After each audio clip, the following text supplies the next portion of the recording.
Hello, ladies and gentlemen. I hope you all are having a very great and productive time at TIE Global Summit 2020, which is the world's largest entrepreneurial summit by the entrepreneurs for the entrepreneurs. We are very thankful to all the eminent personalities who have come here to grace the event. And now we have Mr. Vivek Verma, who will be introducing you to our moderator and to our next session. Mr. Vivek Verma is on the board of TIE Hyderabad, and he's also a team member for TGS 2020. Over to you, Mr. Verma. Thank you very much, Jaslyn, for handing over to this session. And it gives me great pleasure to start this panel discussion with the team from the United Kingdom, who is the country partner for the TIE Global Summit, slated to be the world's largest entrepreneurial event that is happening at this moment during the pandemic. UK has always been very, very keen to encourage the entrepreneurial ecosystem across the globe. And this partnership that we see between TIE and the UK government will continue to go beyond just this summit. Our vision is to continue working in partnership with the Department of International Trade at the UK government and the TIE United Kingdom's chapter, which is very, very active, and all chapters across the TIE network. We are present in 61 countries, 61 chapters across 14 countries, and we are very keen to see not just about India and UK, but across the world, how do we take this partnership to the next level to help entrepreneurship, to help entrepreneurs to become accessible to these global markets. So we are very, very thankful to UK to have joined us as our country partner at the TIE Global Summit. In today's Power Pack session that you're going to be witnessing over the next 2 hours, you're going to be hearing from various people, some of whom are from the UK government, on the support that you can receive, the funding opportunities that are available for venture capitalists working in the India-UK corridor, some success stories which are available from Indian entrepreneurs who have grown in the UK. And at the end of the session, I'm very, very sure that you will know a lot more about taking your startup to the UK and who knows, to the whole world. So I am looking at all of us learning as entrepreneurs that what is available in this corridor between UK and India, which you will hear from our panelists today. With that, let me take the session forward and introduce you to Geeta Krishnamurthy, who is the regional head of investment at the Department of International Trade, Government of UK, who will actually be chairing the session going forward and introducing us to the eminent jury panel who will come and speak to us on each of these facets about the UK-India government. Over to you, Geeta. Good afternoon. Thank you, Vivek, and a warm welcome to everyone on behalf of the British Deputy High Commission Network in India and the Department for International Trade.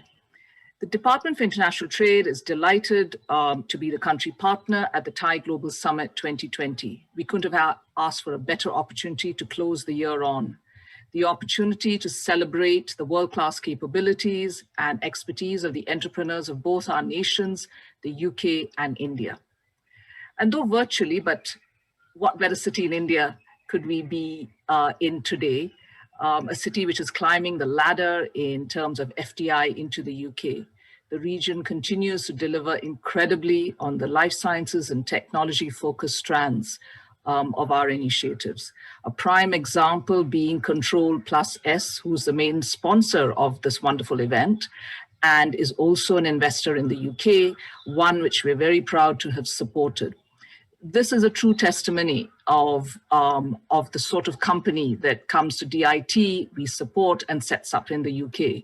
And really, really well put across yesterday by our UK Minister for International Trade, Mr. Ranil Jayawardene, when he said at the plenary session yesterday at TIE, and I quote, "After all, it is the untamable entrepreneurial energy our two nations share in such abundance that drives the engines of our economies, fueling growth, generating millions of jobs, and underpinning our prosperity." So I'd like to begin with introducing the UK government's Department for International Trade, and for the benefit of newcomers in the audience, explain our role. DIT for short is the UK government's department that supports globally minded companies like yours to set up and grow in the UK. As government, we are obviously the cornerstone of advice, guidance, and should be your first port of call when considering the UK as a market for your product, your idea, or your service. We are based in British embassies and British high commissions all over the world. And we make sure that when we support companies like yours, you have at your fingertips and at your doorstep, as we are doing this afternoon, enough advice from experts to ensure that you have an informed decision with regards to UK policy on the business environment that is currently prevailing. This means amongst all of us in DIT, we have many, many man-hours and a deep understanding of the many factors that come into play when a globally minded company is considering setting up an entity in the UK. We sit at the center of a vast network of advisors, university contacts, government departments, policymakers, and experts to ensure that we bring the best quality and timely advice to you as soon as you contact us. I hasten to add, our services and support is all confidential, free and bespoke, tailor-made to you and your ambitions. So swiftly moving on, we have an incredible lineup this afternoon, and none better than to start with our Deputy Director, Laura Dimitris, who is in charge of South Asia for FDI. Over to you, Laura. Thanks, Geeta. And just wanted to say to people on the call, sorry for the shaky video. I'm having to join off my phone as I had a few computer problems. So just wanted to say, welcome to the UK section of the Thai Global Summit. It's fantastic to be here, brilliant to be a country partner. And thank you for joining and for your interest in either setting up or working with or just learning more about the UK. So thank you very much for being here. We've got a great lineup, as Geeta said. One of our most notable entrepreneurs, Lord Billamoria, who you know very well. Alpesh Patel, who's our GEP deal maker, who really is a first point of call for you with regard to your entrepreneurial ambitions, and some other great faces from the public and private sector. So I think you've got a really good schedule of people to hear from. So I will keep this short. I just really wanted to talk to you, as Vivek mentioned, about what the UK entrepreneurial ecosystem looks like, and a few reasons why you might want to consider either starting, scaling or expanding your business from the UK. So, there's obviously a lot of talk about making sure that we can get the right talent for the type of businesses that you want to grow and develop. And one thing I just wanted to bring your attention to was the launch of our skilled worker route from January the 1st, which is going to make it easier for you to source the global best talent to help grow your business. This will continue to run alongside the existing entrepreneur visa routes. And I think it's just another great reason for you to be looking to the UK alongside our domestic talent, which we continue to invest in. One example, this summer we've announced 2,500 new places on AI and data science conversion courses. Just an example of the commitment that we're making as the government to putting more money into science and technology. And we've recently pledged to increase the percentage of our GDP that we put into this area up to 2.4%. So much more to come on that. And a really exciting time to be in the UK, particularly if you're in the technology sector. There's been a lot of talk about access to global markets from the UK. Obviously, we're waiting to hear some news imminently. So it's an interesting time to be talking about that. But I think one thing that is really great for you guys is just that we really are on the front foot looking towards the future. We've signed early deals with Japan and also Canada, and we are, wanting to make sure that UK businesses and entrepreneurs coming to the UK have a platform through which to access global markets. And we're excited about the potential for you to join us as a future exporter, as well as growing your business. Access to finance. We've got some experts on the call. I'm going to be handing over to Matthew after this. He's going to be talking us through where the British Business Bank stands and how they can help you as a UK SME. But we remain Europe's leading destination for seed and scale-up funding. And we have a mature ecosystem, and I think what that really gives you is access to some of the best minds, whether that's through accelerators, VCs in their own right, or accreditors to those schemes, angels or other financing avenues, and also following on from that, access to major corporates, which is what you're probably looking for if you're seeking to scale and grow a business in the UK. Again, Matthew can give you a much better oversight over what some of the options are, and particularly how BBB has helped to influence and really grow and scale the network of financial providers who are helping to support your community. But lastly, I just wanted to say, I think one of the most important things is about that access to a brain trust of founders. Many people who have grown and scaled their businesses in the UK have stayed on. They're financiers, they're investors, they're mentors. You've got one on the call who's Alpesh. And, we really are able to, support you multi-sector. Obviously, there are some particular things that the UK is very well known for, such as fintech. But I think, for any company looking to scale, there's a place for you. And if you aren't clear about that, then we can definitely help you that, or signpost you to the right location or partner or accelerator. So I think just wanted to highlight, if you're planning to come to the UK, you'll be in great company. There are 842 large-scale Indian companies in the UK employing more than 100,000 people. That doesn't take into account the vast number of smaller businesses who are kind of like rising through the ranks and really contributing to the kind of economic growth and driving the relationship between the India and UK economic corridor. I think with that, time to hand over to Matthew. He's the expert. So Matthew Gill, just wanted to introduce him, Director of Public Policy at the British Business Bank. And I'll pass to him now. Thanks, Geeta.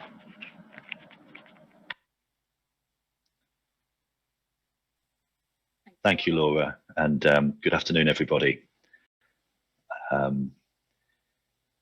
I'm the Policy Director at the British Business Bank, which is the UK's national development bank supporting small businesses. We're owned by government and established fairly recently, actually in 2014, to try and build on the SME access to finance architecture that's in the UK and to support small businesses in their development. I'd like in the next 10 minutes or less to talk to you a little bit about the SME finance market in the UK and our role within that, and point you finally to some resources that you can look at as to what might be available if you're trying to scale or grow a company in the UK. You should be able to see some slides, so if we can move on to slide 2 of that deck. Thank you.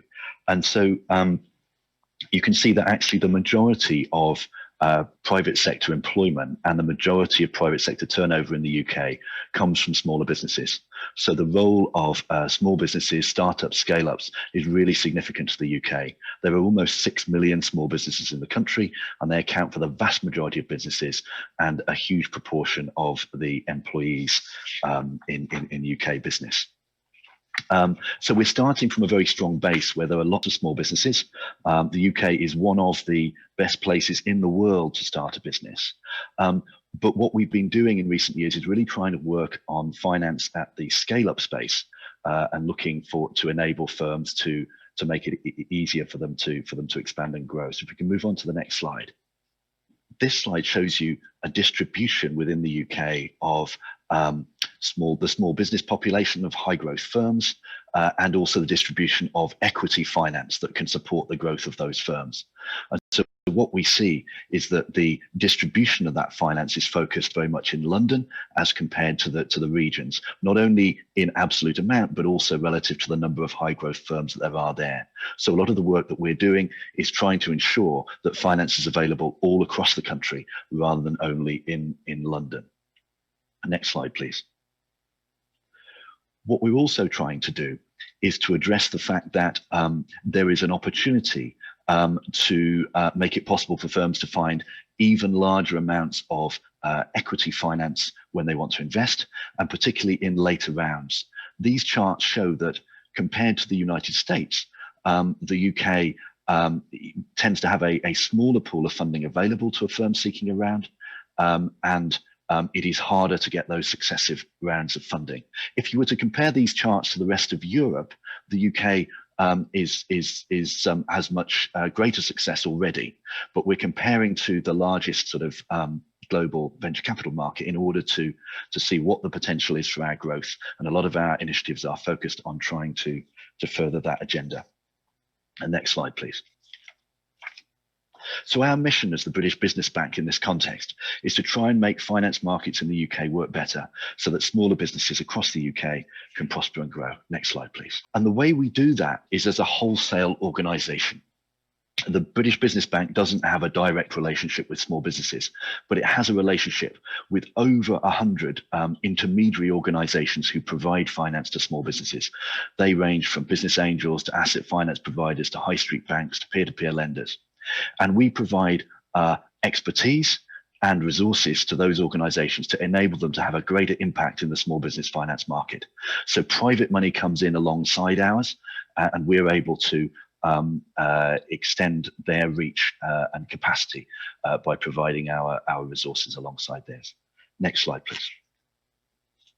And this gives you an example of the range of delivery partners that we deliver with. And as you can see, it ranges from household names to a wide range of organizations providing a huge diversity of types of finance that you may or may not have heard of before. Next slide, please.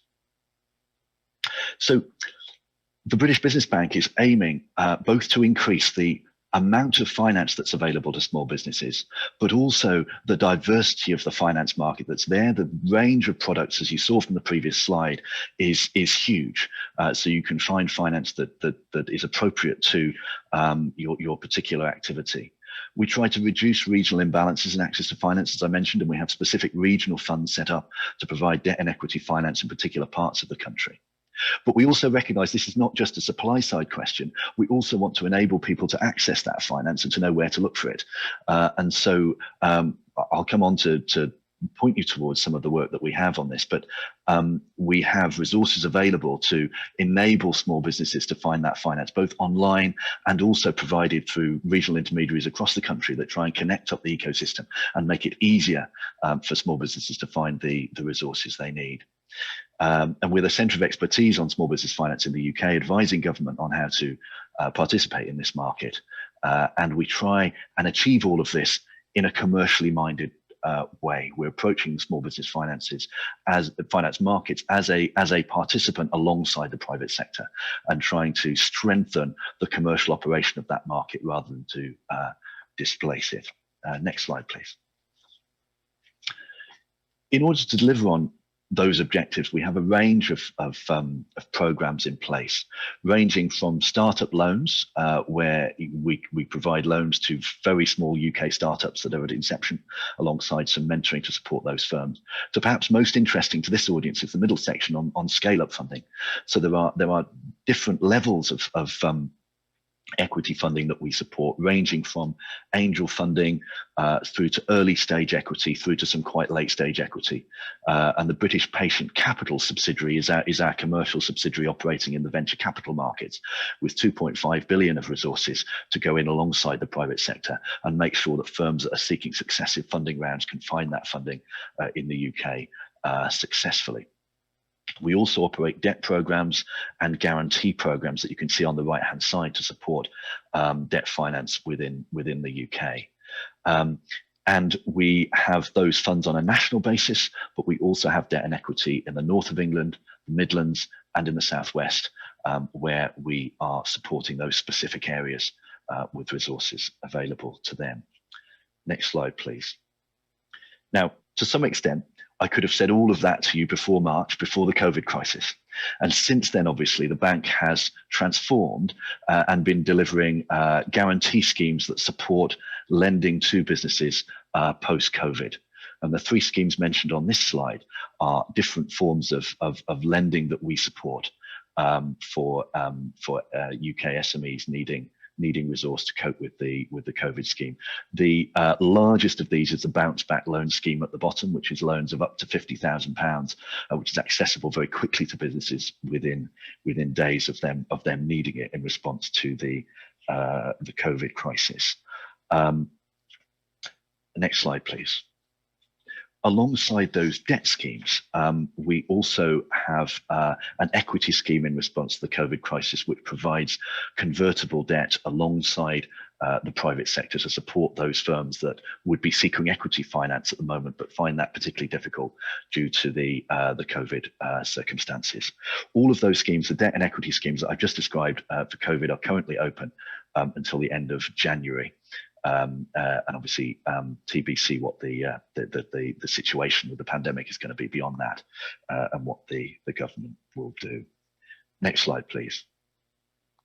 And so, overall, if you include the COVID response schemes, the British Business Bank is now supporting more than 73.5 billion of finance to small businesses in the UK. Of that, 8 billion is work that we were doing pre-COVID, and the rest relates to these debt and equity schemes that I've just described. We're supporting more than 1.5 million businesses, and we have over 180 partners now delivering our programs of various kinds across the country. Next slide, please.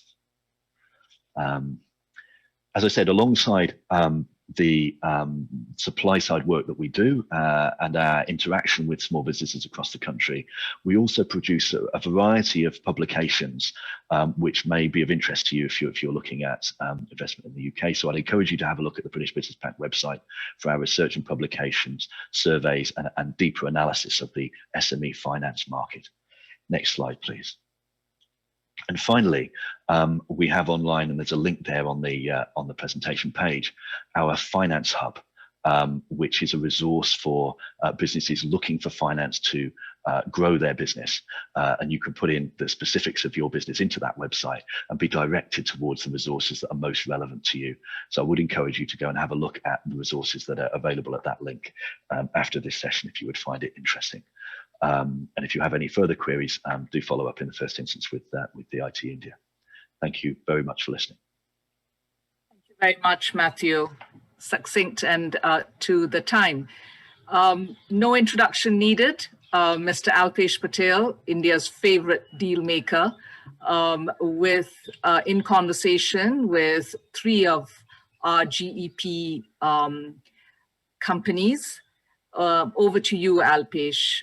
Credit Enable, Advotech, and Voxstar are companies which the GEP program has onboarded, and Alpesh and our entrepreneurs Nadia Sood, Samit Biswas, and Kavita Reddy will talk more about their success story. Thank you, Alpesh. Perfect. That's fantastic. Well, I'm particularly excited to be doing this, not just because of that wonderful intro. I wish my mom was listening to that intro. Thank you, Geeta. But also, I'm one of the co-founders of TIE UK. So it's always a privilege to be doing anything with TIE, which also just shows the linkages, the entrepreneurial linkages between the UK and India. Not only have you got British Indians setting up TIE UK, which was the second largest TIE chapter anywhere in the world, but also you're going to hear after me from Lord Billamoria, who's going to be hosted by our Deputy High Commissioner, our wonderful Deputy High Commissioner, Andrew Fleming, and Curran was on our board as well. So that proximity, that special relationship, particularly with entrepreneurs, is also identified by the 3 entrepreneurs that I'm going to introduce to you now. I'm going to ask each of them just in 60 seconds to explain to everyone what their companies do and a bit about their background. So first one up, Kavita, I'd like you to start. Kavita, founder of Voxstar. Tell us in 60 seconds about yourself and what your company does, please. Thanks, Alpesh, for inviting me and the IT and TIE. It's a pleasure to be here. So we moved to the UK. I'm the co-founder of Voxstar, Voce, which is a voice bot company. What we essentially do is help brands and clients connect and speak to their customers using our customized voice assistants, which are like Alexa or Google, but on clients' own mobile apps or their call centers. These are available in several languages, 9 at the moment, I think, and expanding. And I came to this very much from a background, not as a technologist, but as a consumer and a user expert with a background in the media. I had worked at the BBC for several years before I joined and co-founded Voxstar. We decided that the UK was a great launch pad for access to global markets. we raised funding in the UK around the same time as we won a place on the GEP program.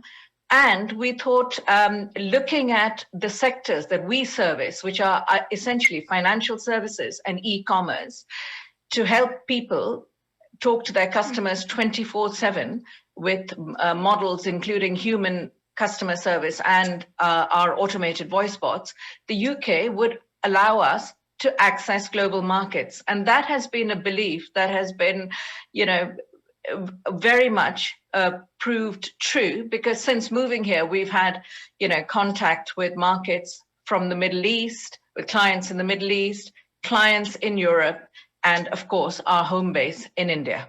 Thank you, Kavita. You've given all the big secrets, which we're going to come to in a second, because I'm going to ask all of you entrepreneurs to tell me your secrets to the successes that you've had, and name drop some of your big name clients, which you'll get an opportunity to do in a second. Nadia, I want to come to you next with Credit Enable. Tell me about yourself, why the technology is fantastic, and again, name drop some big name clients and your ambitions. Sure. Thank you so much, Alpesh. Thanks to DTI and to Ty for having me. Credit Enable, you can think of us, we're a credit insights and technology company, but you can sort of think of us as a cross between a Credit Karma and Uber. And what we really do is help small and medium-sized enterprises access affordable financing when they need it most. We help them understand their credit profile, improve their credit profile, and most importantly, deliver them the loan they need right at the moment they need it. So benefit for the user, of course, is that all of that stress and hassle and complication of getting your financing that normally takes a global average of 6 to 8 weeks goes down to a few days or less. And for a lender, they're really only servicing people that they can actually underwrite and getting that distribution and logistics done really quickly for them. So delighted that we are able to actually be, I like to say that we were made in India and grown in the UK, or grown in the UK and made in India. But we operate in both countries, and it's been fantastic to be a UK-based fintech. Obviously, the ecosystem here is amazing in terms of inspiration, talent, and investment capital, and which we benefited from. And the Indian innovative ecosystem and the large petri dish you can have to experiment, also equally important to helping to grow a business. And I think that draws upon a really important point, which is the companies in the Global Entrepreneur Program, they don't just close their doors to the country of origin. So, companies with an Indian base continue having that close relationship. And I know your company has got clients in India now. So you sort of, a bit like Cobra, you've sort of come to the UK and you're selling back to India as well. And that's a critical factor. We want companies to be global and access all these markets. And just sorry on the client point is a very apt one, because we have in India, we work with like international lenders like Deutsche Bank and DBS, but we also work with domestic lenders there, like the largest private sector banks. So we've been able to straddle different economies also with our client base. And when it comes to your secrets of success, I'm going to ask all three panelists in a second how they got the big name clients, how they got the funding. We just heard from the British Business Bank about access to funding and what obstacles still remain. But before I do that, Samit, again, we've known each other because of the Global Entrepreneur Program for a number of years now. Tell me a bit about yourself and about the company and some of the big ambitions you've got. And don't be shy to name drop. Thank you, Alpesh. Thank you once again for this opportunity.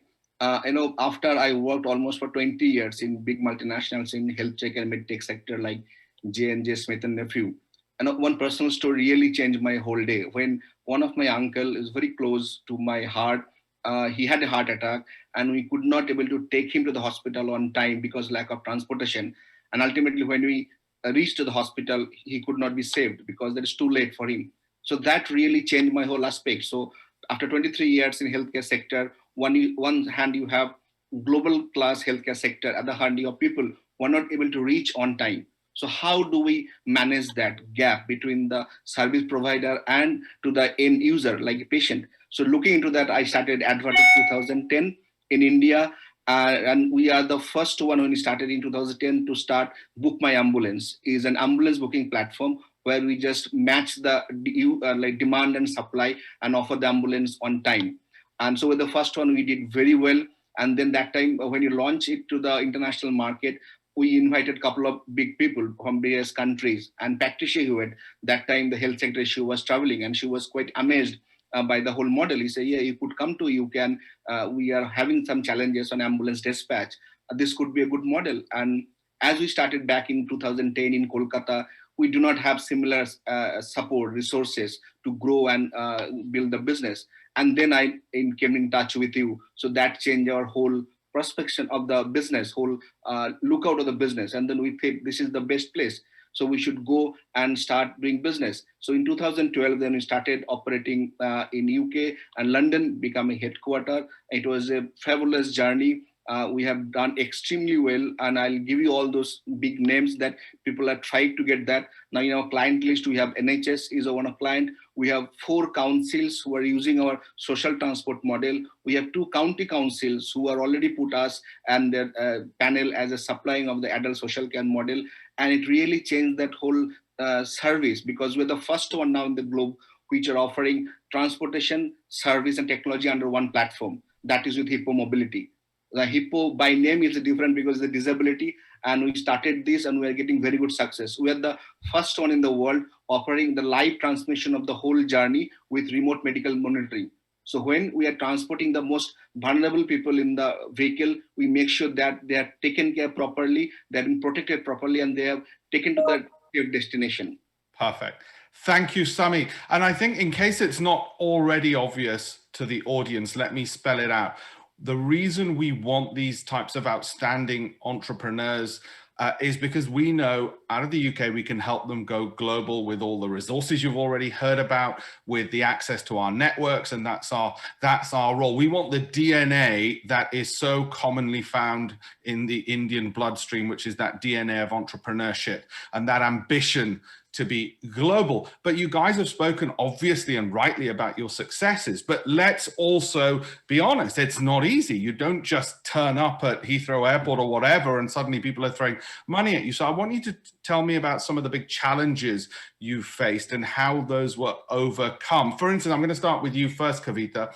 Kavita, I know we've been trying to get, Voxter's solution, it could be revolutionary during COVID, the multilingual support, the AI part of it. And but it wasn't just that we could click our fingers and, everybody buys the product. So how have you overcome some of the customer acquisition hurdles, which would be, useful for our Thai audience to understand and learn from?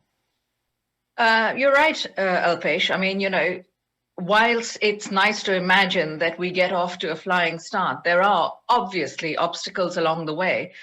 We have found, COVID-19 has been both a blessing and an enormous hurdle. A blessing because at times when,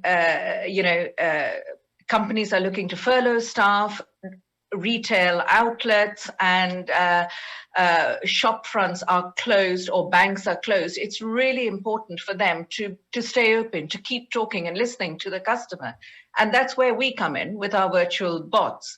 So, in the first few months, it was difficult because everything shut down and people were busy trying to keep the light on. But in reality, it's also created a market and a huge demand for our services, because people realize that if they're looking at staying open whilst cutting costs and looking at providing more phone lines to customers if they can't be there in person, then virtual assistants are the only way they can do that. And we provide this in different languages, which has opened up a new sector for us. When we arrived, we were only looking at financial services and e-commerce. In fact, as you know, Alpesh, we've actually had a lot of interest from the health sector, with people looking at getting information out to communities in multiple languages. And whilst it's an obvious use case and one which we turned our attention to after March, it was difficult with big structures like the NHS to break in, and Alpesh was critical in helping, draft emails and support us, literally getting his hands dirty. But we've also found that another successful strategy, which we've been able to pursue here, is to partner with organizations who are already supplying to the NHS or consulting companies, therefore enabling us to piggyback on their relationships and deliver a win-win for both the companies as well as the health services. Yes, no, absolutely. So I think we've approached it in that way. Look, if you can't get the direct route, look for partnerships, and also stress, our unique ability, which is that we enable people to talk to their customers whilst protecting their data, their user data, which has been critical. And that draws me to an important point, which all three of you have in common, Nadia, which is the services you provide, each of your companies provides, it's got a bigger purpose than just simply, the bottom line and profits for your shareholders. Each one of you in your own ways is trying to solve some of the world's biggest problems. And that's the kind of companies we want in the Global Entrepreneur Program. It's the kind of global ambition companies who are trying to solve the big problems we want. Nadia, how did you overcome some of those hurdles of customer acquisition, and also just integrate into your answer how you've worked with government, how that's helped and hopefully not hindered, but helped you on that journey?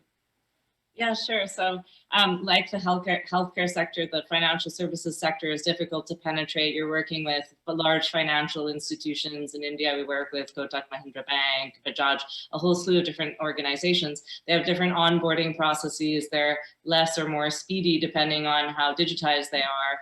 And so you have to have patience to get through that as a startup entrepreneur, because although you're bringing a financial technology to the market that's increasing speed, those processes are not speedy. So you need runway in order to get yourself through the year or two that it gets to build that client base.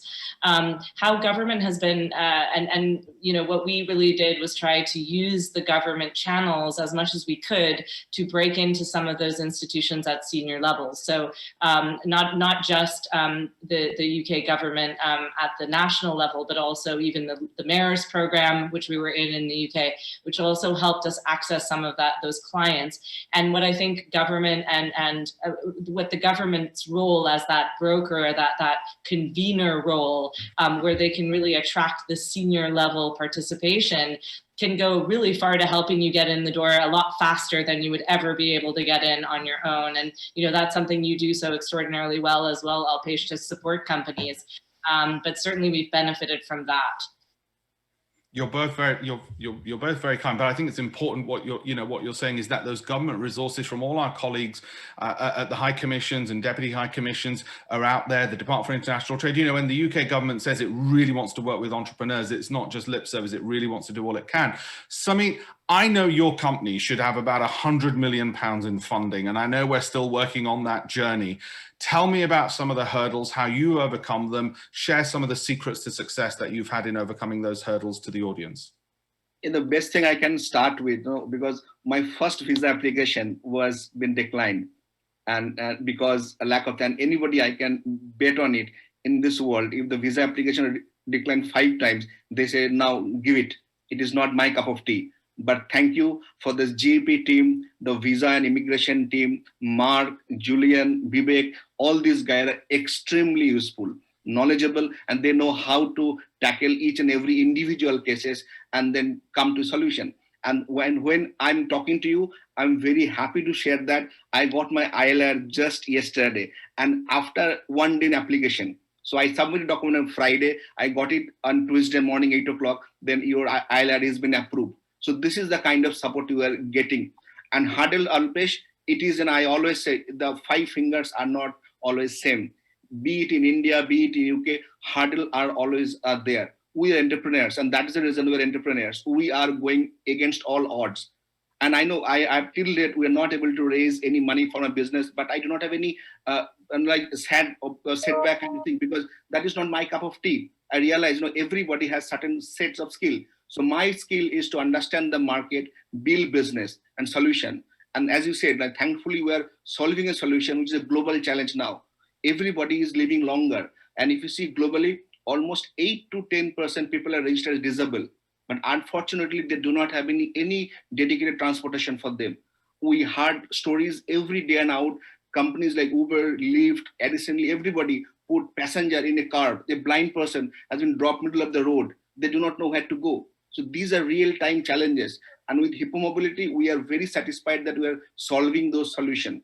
We are helping those people to go out, enjoy the life. And now we talk about mental health. If you're not able to allow somebody to move freely, how you think that will be mentally stable or mentally fit? So our solution, our service actually help that thing. So hurdle everywhere is there. You will have to have the hurdle, become an entrepreneur. But with the UK support system is so enormous and hand to hand. So I told you, we have been here in 2012 and in 2020, we're still working together. That is something enormous. I can't believe anybody can match it, anybody can beat it, anybody can deliver this end-to-end service that you are getting from DIT or GEP to be more precise. That's very kind. Thank you. And again, you guys are the best ambassadors and you, of course, Andrew, but alongside Andrew, the best ambassadors we've got for the UK. Kavita, I want to give each one of you 30 seconds to tell me what your big ambition is. And I ask all my Global Entrepreneur Program companies this. Tell me what's on the wish list, and we'll see how through our networks, or if nothing else, just our name, just the government name, we can try and get to who you want to get to. Tell me what's on your wish list for 2021 and how you're going to achieve it, because I think a lot of our Thai audience would like to see that, that ambition. It's always inspiring when you hear ambitious entrepreneurs. What's your wish list? Alpesh, when we got on the London Mayor's FinTech delegation last year, we got a couple of clients with whom we're now doing pilots who are global clients, right, in the financial services sector. We want those two to become 3 more global clients out of the UK who I don't think we'd have been able to get from India. Secondly, I think, as we are trying our inroads into health, and we would also like to open 2 doors in that sector. But basically, we want corporates to own their own voice to their customers, not to be reliant on Google or Amazon. And if that's an ambition, hey, we're there. We want to rival Google and Amazon to give brands their own voice and their own user data. That's exactly what we want to hear. Absolutely. Want to have that world-class ambition. Nadia, what's on your wish list that you'll also be calling on us in government to help you with in 2021 to achieve? Sure. Well, we always have the ambition to be global and to build a unicorn business, like many of you are trying to do as well. But obviously our moonshot is really, we want to be $1 billion company. We want to do that as quickly as we can.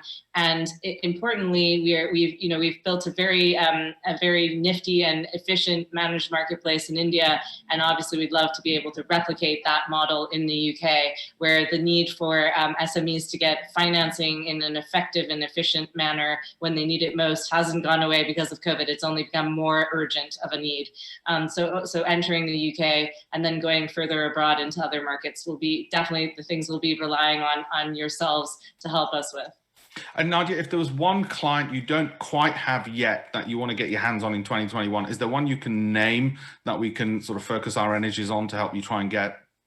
Yeah, for our model works best when we have every form of capital at the table. So all of the four or five major UK lenders that operate in this space we want to have as clients. And we also on the Indian front want to onboard the public sector banks that offer the lowest cost of capital in the market. So a Bank of Baroda, Bank of India, these kinds of institutions are on our list too. Right. Well, I know my colleagues are listening, but also I know the Thai audience is listening, and I guarantee you there's going to be some networking going on to make those Christmas wish list happen. Samit, what's your big? Sorry, go ahead. I was going to say the digibanks in the UK, the Starlings and the Revoluts would be great for us.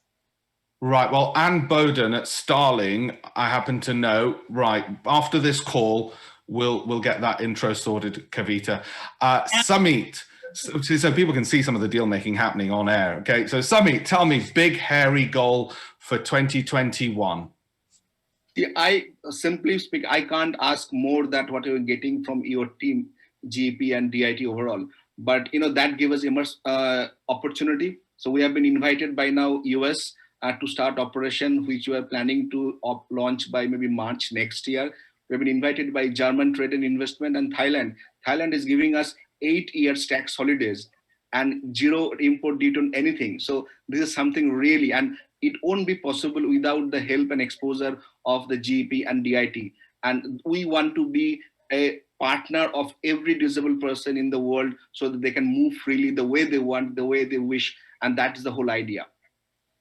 Thank you so much, Samit. You know, all three of you, it's been the honor of my life working with entrepreneurs like you guys, and you guys really do inspire. You're fantastic ambassadors for your industry and also for the UK. Unfortunately, we're running out of time, and so I've got to hand it over back to Geeta. But I really want to thank not just all three of you as being absolute role models, and like I said, for entrepreneurs it's been a tough year, but you really do. Every time I hear you guys, every time I look on LinkedIn, and I want everybody to connect with you on LinkedIn, I look on LinkedIn and the awards you win, the competitions you keep winning, the client announcements, it's like every single day it ups the game for everybody. And that's why this whole program in the UK does this, because it wants entrepreneurs like this from around the world to have that global ambition and go global from a UK base. So I want to thank all three of you for being such wonderful ambassadors. Sorry, go ahead, Samit. Yeah, one small statement for all the budding entrepreneurs and who are watching us live. Make it a decision, because this is the country where you get end-to-end support.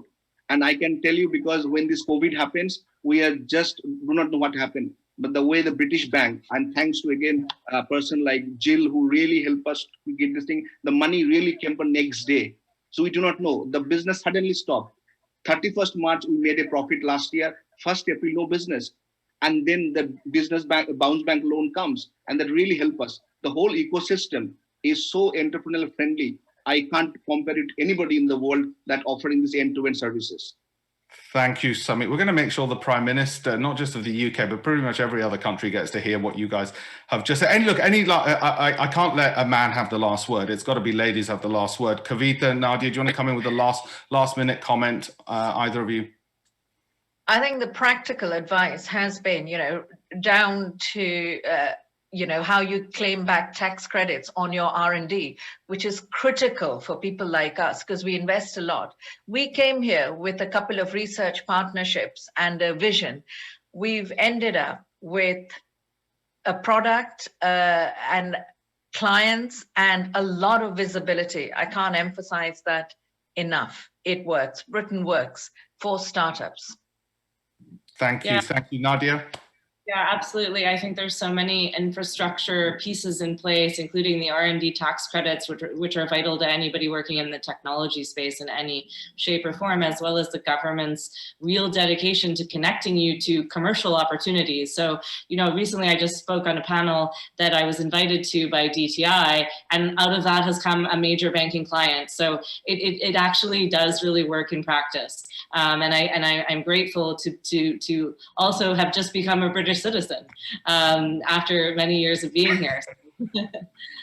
Fantastic. Well, that's a great note to end on.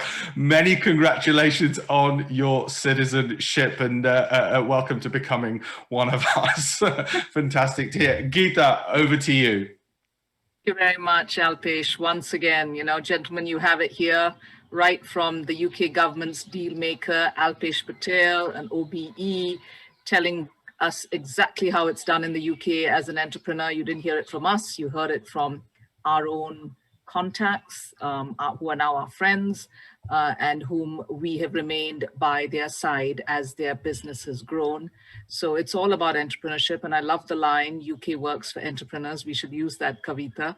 Thank you very much to Kavita, Samit, and Nadia, and your time this afternoon was really well respected and received. Ladies and gentlemen, entrepreneurs accessing global markets, Alpesh Patel, he's the man to contact for your future plans.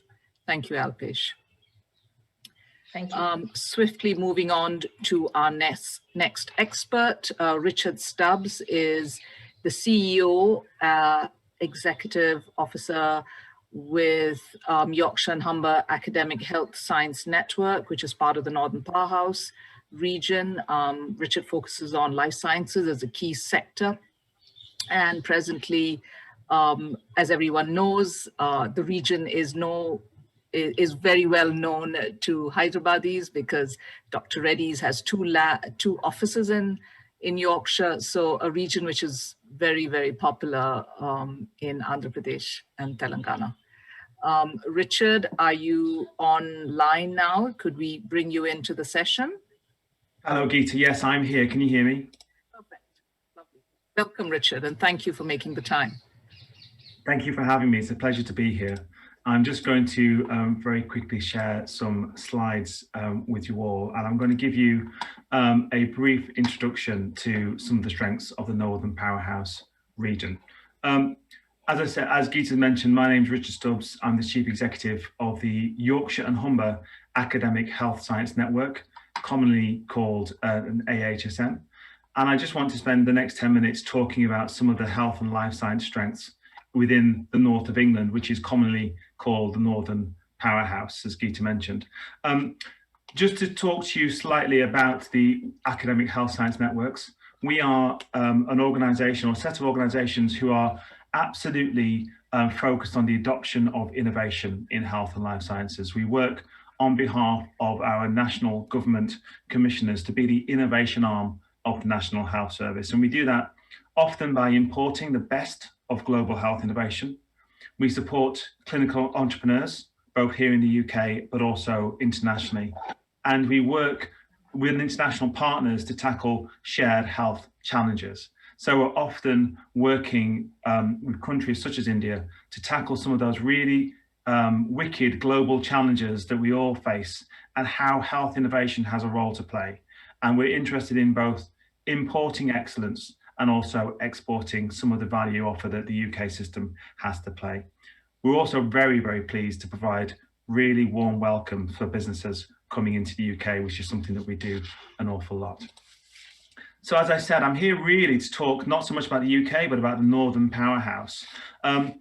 Hopefully people will be familiar with some of the geography of the north of England. We're a large region in the country with 19 million people. We have an economy of over 300 billion pounds.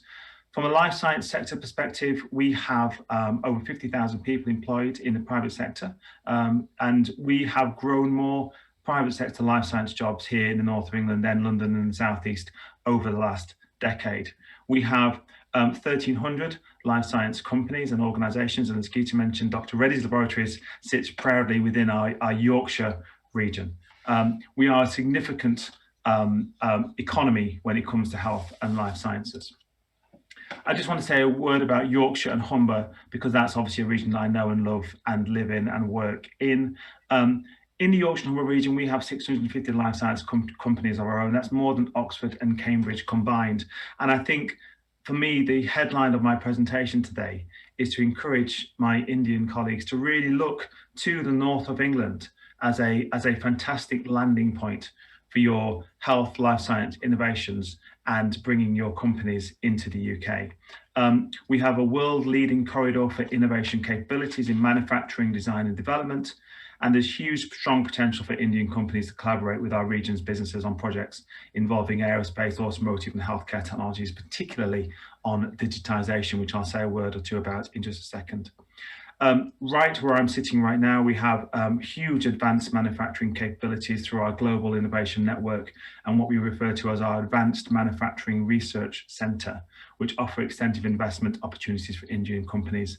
We currently have Boeing, McLaren and Rolls-Royce all working together on our Advanced Manufacturing Research Campus, creating groundbreaking technologies, both for the UK, but also for a global market. And we have a reputation for creativity and innovation with world-class universities that attract thousands of Indian students every year, as well as have huge collaborations overseas as well. Just specifically on health and life sciences, we have an ever-developing wealth of physical infrastructure in terms of digital connectivity, digital innovation workspaces, incubators, etc. It's not widely known, but the Yorkshire region is a powerhouse of digital health expertise, and actually 22% of all the digital health jobs in the UK sit within our region. We are a key internet node and we handle 33% of all the UK's internet traffic. And we also have some very important government departments that are based not in London, but here in Yorkshire. This entire ecosystem, which I won't go into obviously detail of, but just to say it works incredibly collaboratively together. And part of my role running an academic health science network is to help companies coming into the UK to be able to navigate what can often seem from the outside as an incredibly complicated innovation and research ecosystem. We're very proud of the welcome that we offer in the Yorkshire and Humber, and as I said, we do want you to come to us and consider us rather than London and the South East. One quick example, Healthy.io is a company that we've supported since it emerged into the UK. It was originally an Israeli company. They have a really fantastic digital health offer around smartphone technology, and particularly from a camera. We have helped Healthy.io move from a new emerging innovation within the UK NHS into something which is now absolutely widely used across many parts of our country, and actually the company itself goes from strength to strength and is so embedded in the UK system that it now becomes something that we look to as one of our export potentials. Here, very close to where I'm sitting now, we also have something called the India Growth Champion Scheme, which we launched earlier this year in 2020, which is a joint venture between ourselves and the UK India Business Council. We have recruited several India Growth Champions. That's companies that are successfully being selected to receive support to build stronger business links between India and the UK. And there's dedicated support alongside the development of business plans, which include company-specific market research and competitor analysis. We provide participants with funding to help them get off the ground, and we're very committed through this program to be working on the India-UK company relationships and growth for mutual benefit.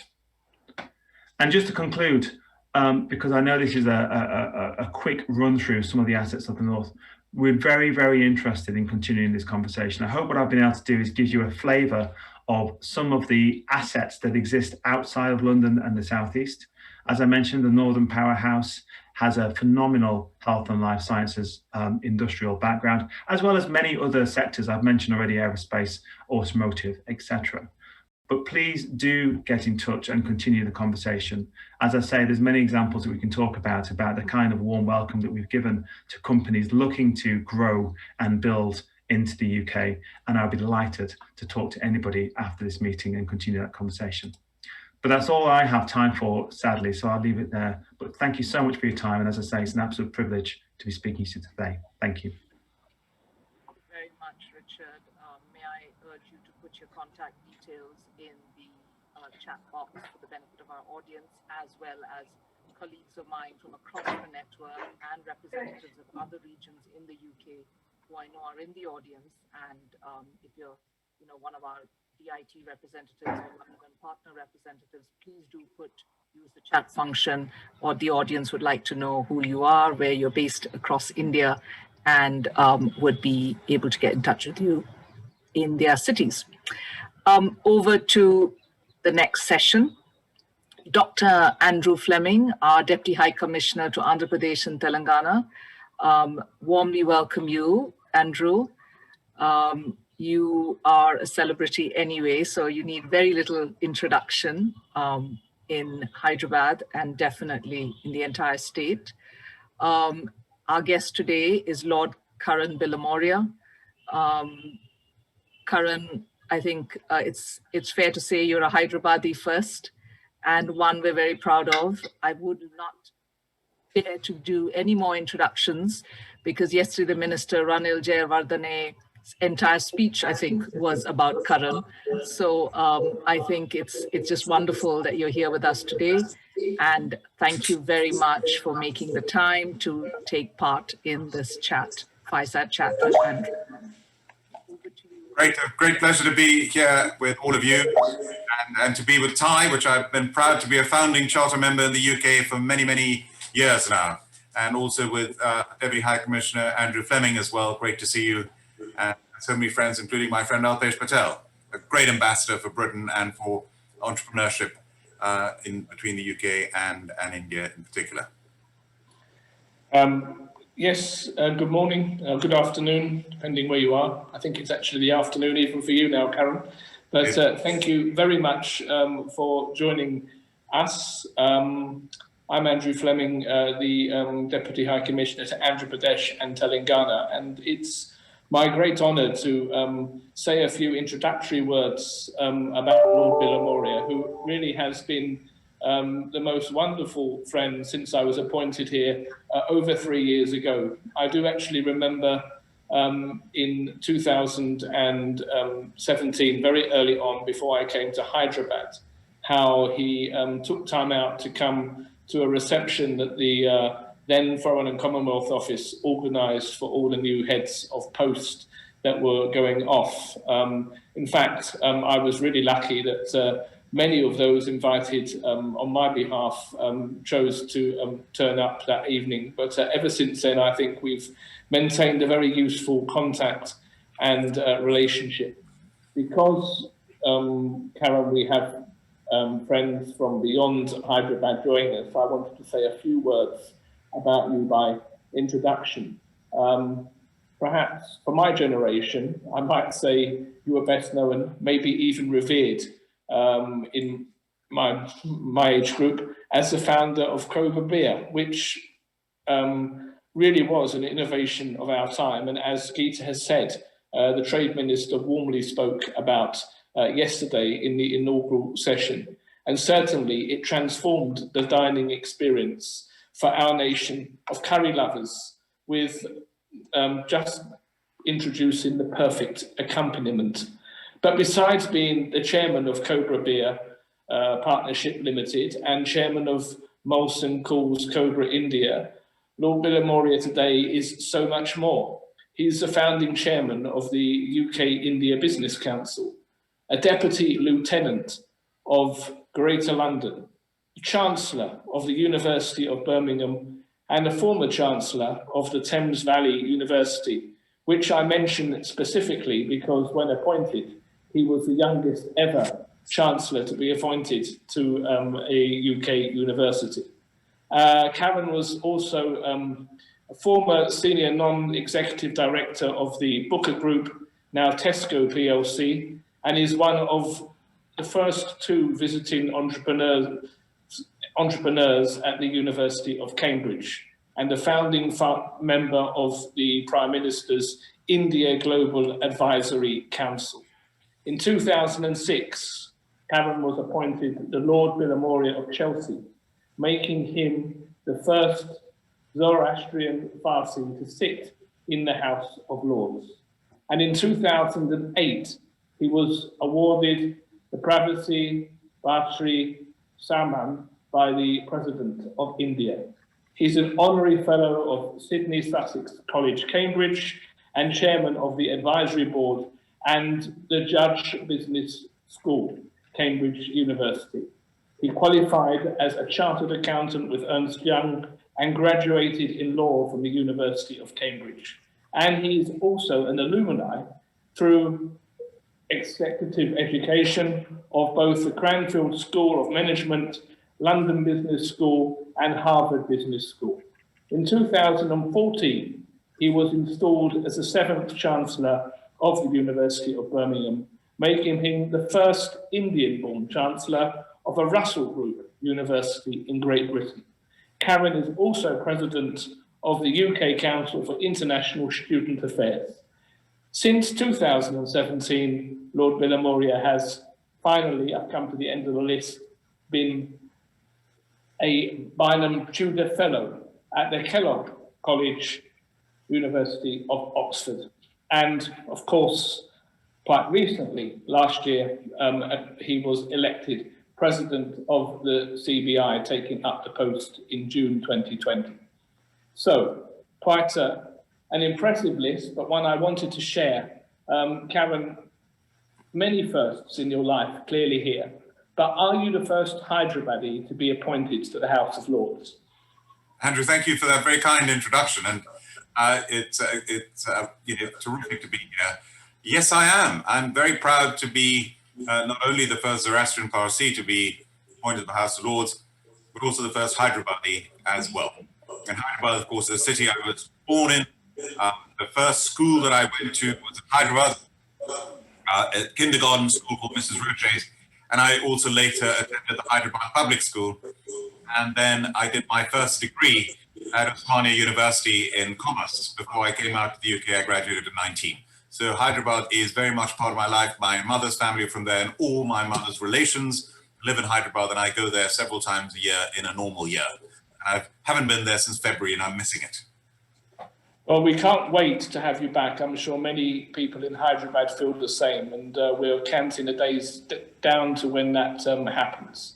But looking back to when you found yourself in London, and as the minister said yesterday, were travelling around London with 15 crates of Cobra in your bag. You were 27, and you had little more than £20,000 in your pocket, or perhaps not just in your pocket, but perhaps in a bank, and the determination to succeed.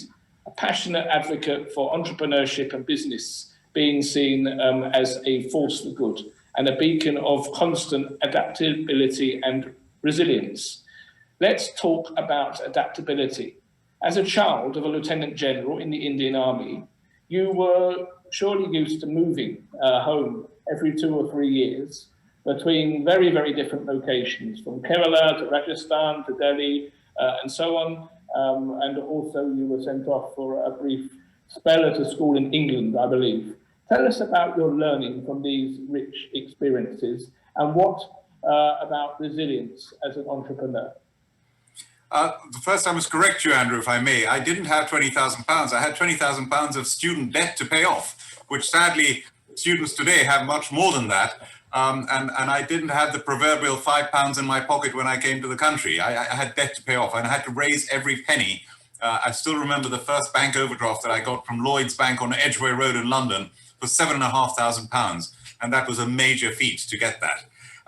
But to go back to your question about the adaptability, moving around in the army every 2 or 3 years was a phenomenal experience from my early memories. And I remember it taught us, to my brother and I, with my parents moving to Kerala, for example, you get to know different parts of India. And I tell you, I love India. It is the most diverse country in every way. Religions, races, terrain, languages, you name it. It's the most phenomenal country. And I'm privileged to get to know India from my childhood, from north to south and east to west, thanks to my father. And you learn to appreciate so much about India in every corner of India. And I was so lucky to experience that. But I also learned, going back to my first time, you say, when was the first time looking back that you had entrepreneurial traits? And it was this: entrepreneurs are people who see problems. And when I was 8 years old, and I was at school in Kerala, Loyola College, Loyola School in Kerala. To this day, I believe it is a top school in Kerala. And I was at 8 years old. Suddenly, this Jesuit school, so very strict. I was once caned by the headmaster in his robes because I took comic books to school. And I was not allowed to take comic books, so I was caned. Anyway, soon there was a diktat at the school. We learned everything in English. I said, everyone now will learn Malayalam, the language of Kerala. And I said to myself, I'd love to learn Malayalam, but I'm not going to be able to use this after we leave Kerala. Why? I don't really want to learn this language much as I'd like to. So I complained to my parents, and they said, don't complain, you get caned again. Go back and learn Malayalam. I went and sat in the class, and I didn't feel happy about this. And I went back to my parents, and I complained. And I said, and they kept saying, we'll get you back to the headmaster, you get caned. And I realized you could carry on complaining about a problem. You've got to find a solution.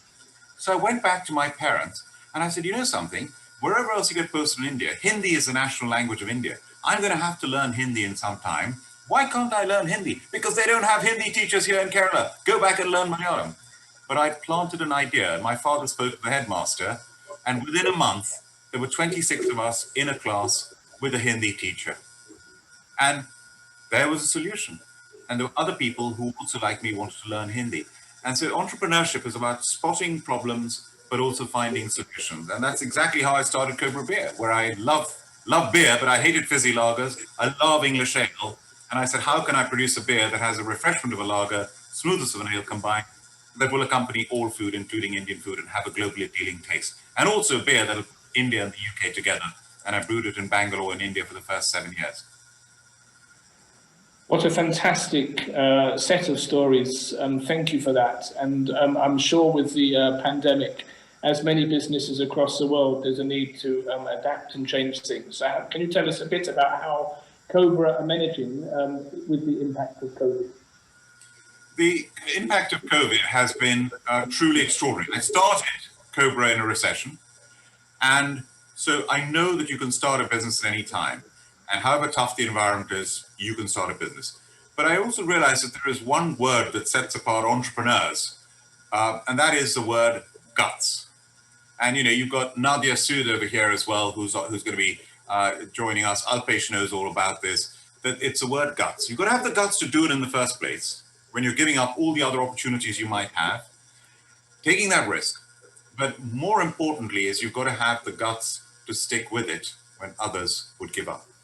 And what a time we've gone through since March this year, when in the UK, in India, we've got a global pandemic. No country's been left untouched. It's a health crisis, it's an economic crisis that reverberates through the supply chain, but also reverberates globally. And in our case, we supply 7,000 Indian restaurants, curry restaurants in the UK. And on top of that, also other restaurants, Turkish and Lebanese and Thai, Chinese, casual dining pubs, supermarkets. But those restaurants were shut for 3.5 months during the lockdown from the 23rd of March to the 4th of July, and again shut during our second lockdown just now in November.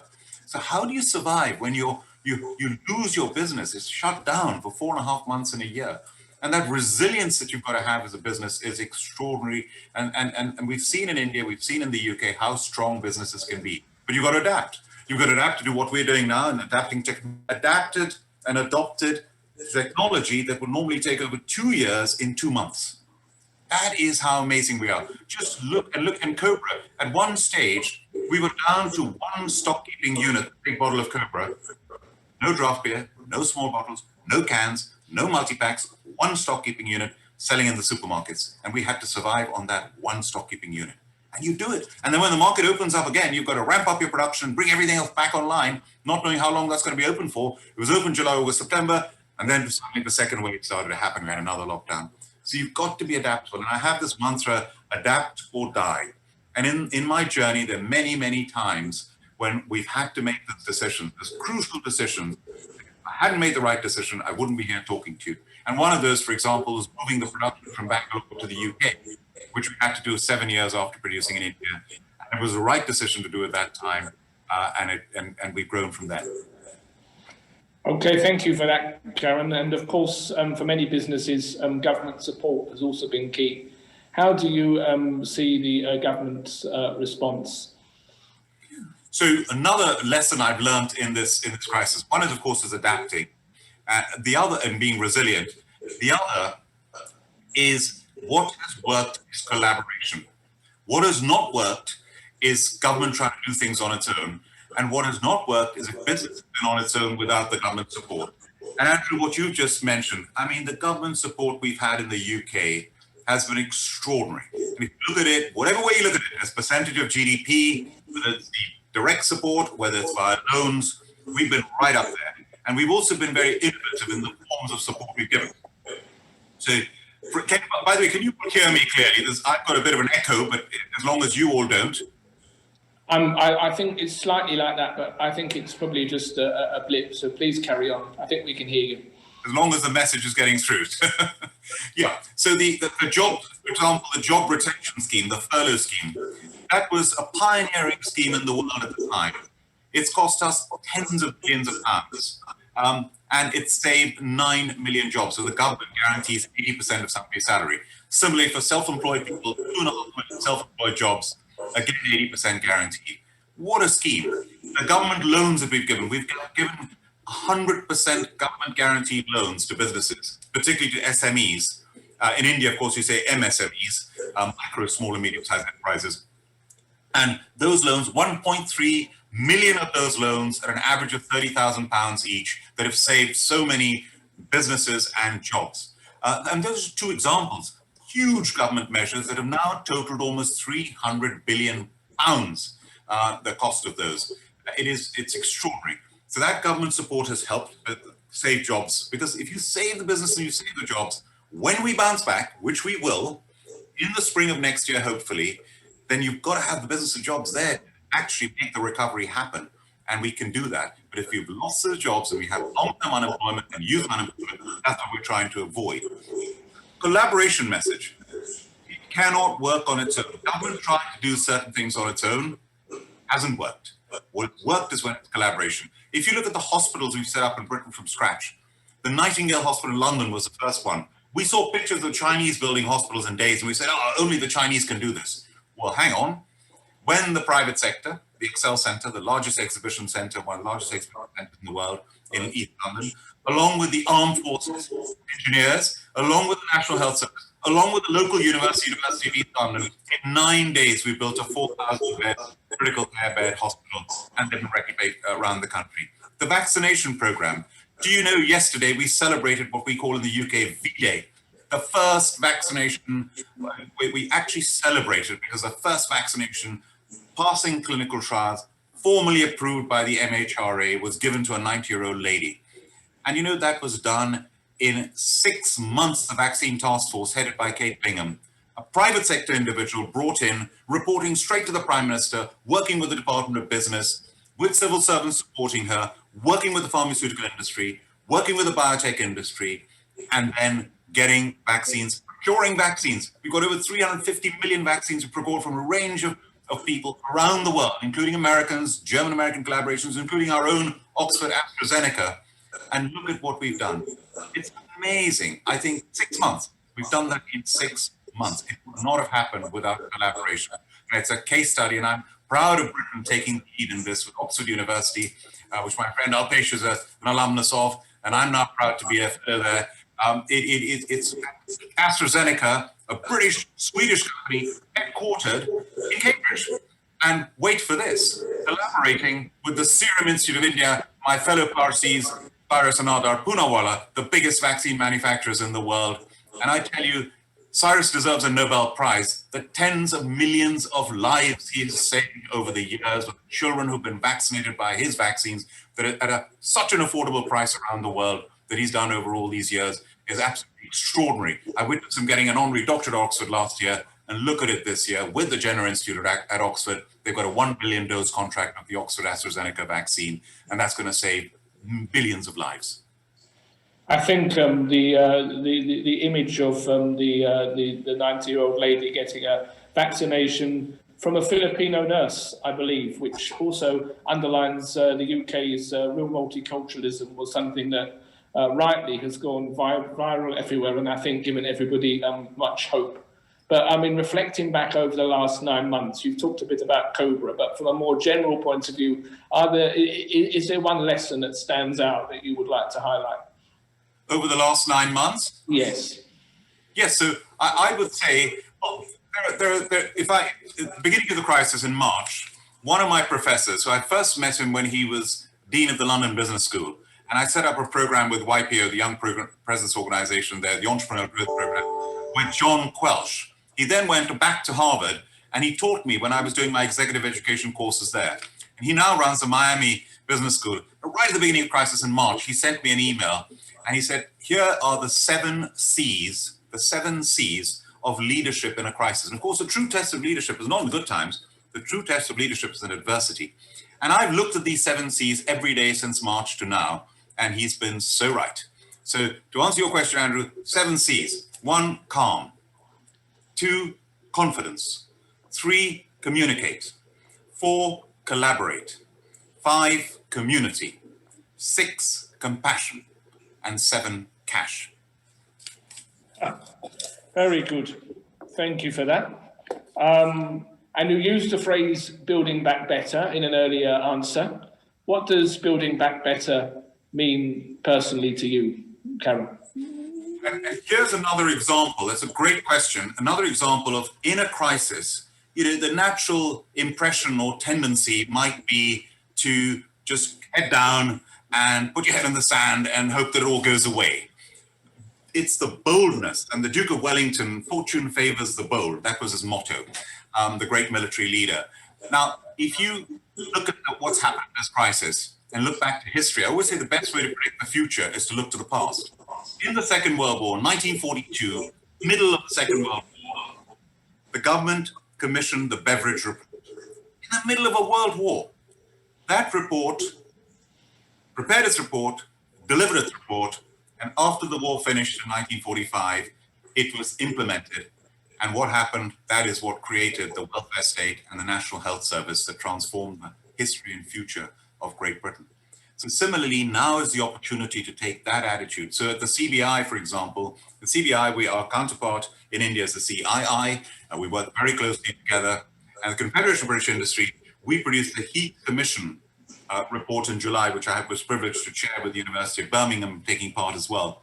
And that is highlighting how heat has to be addressed. Without that, greenhouse gases, 1/3 of greenhouse gas emissions are from heat. If we don't do something about that, we're not going to hit our net zero targets in 2050. We reported that now. And what's happening now is next year, global Britain, the term global Britain, well, we have to take global leadership because we're going to have the presidency of the G7 and COP26, the really important climate conference we will be hosting in Glasgow a year from now. And it is initiatives like the Heat Commission that feed into that. That's what we've got to do. And building back better, it's going to be building back in a more sustainable way, in a green way, in an environmental way, looking to the future, looking to the long term. That's how we can do it. Fantastic. Thank you for that. I'm going to go on and focus more on your CBI role now. One question I have, what do you think about the UK government's target of increasing total R&D expenditure to 2.4% of the GDP by 2027, which will take it up from the 1.7 it was in 2016? So for many years, I have been banging on about how we invest in the UK in R&D and innovation. We have, on average, invested 1.7% of GDP. Germany, United States of America invest around 2.8% of GDP. That's a whole percentage point more than us. And we're a £2 trillion economy. That means an extra £20 billion a year that we've underinvested all these years. So we have underinvested. Now we need to start putting that extra percent in, and the government has set a target of 2.4. I think it should be 3%, but 2.4 is a good start. A country like Israel, for example, invests 4% of GDP in R&D and innovation.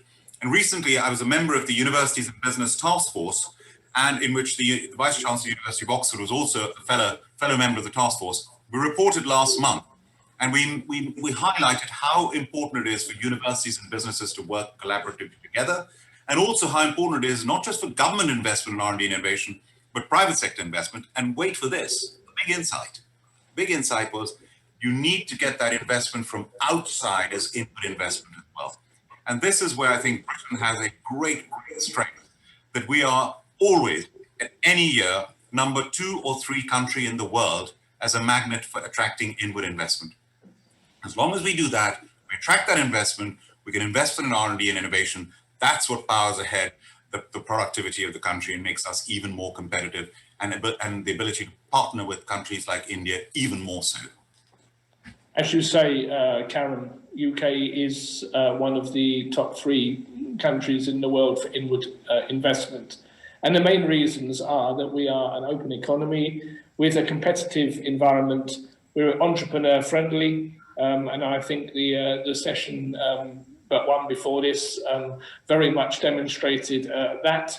It's easy to set up a business in the UK. In fact, I think it's the best place in the world for a headquarters of your business. But we need to maintain that. How can we do it? Absolutely. I think what you've said is absolutely key. And here we are right at the time in history when hopefully we will get a Brexit deal with the European Union. And whatever happens, we must make sure we stay as an open economy, an outward-looking economy, and a welcoming country, a country which welcomes the best talent from around the world. 15% of the population of the UK is made up of ethnic minorities. And I've just launched an initiative with the CBI, again, in the middle of the pandemic, called Change the Race Ratio, to increase ethnic minority participation in business across the board, starting with the boards of the FTSE 100, FTSE 250, but right across business. Without the contribution, including of the Indians in the UK, 1.5 million Indians, the living bridge between the UK and India. And I'm so proud of the Indians of the UK. I mean, you've got people here who are examples of it. They're reaching the very top in every field, whether it's the Chancellor of the Exchequer, Rishi Sunak, whether it's the Business Secretary, Alok Sharma, cabinet ministers, senior cabinet ministers, whether it's parliamentarians in both houses of Commons and House of Lords, whether it's business people. Some of the most successful businesses are run by Indians.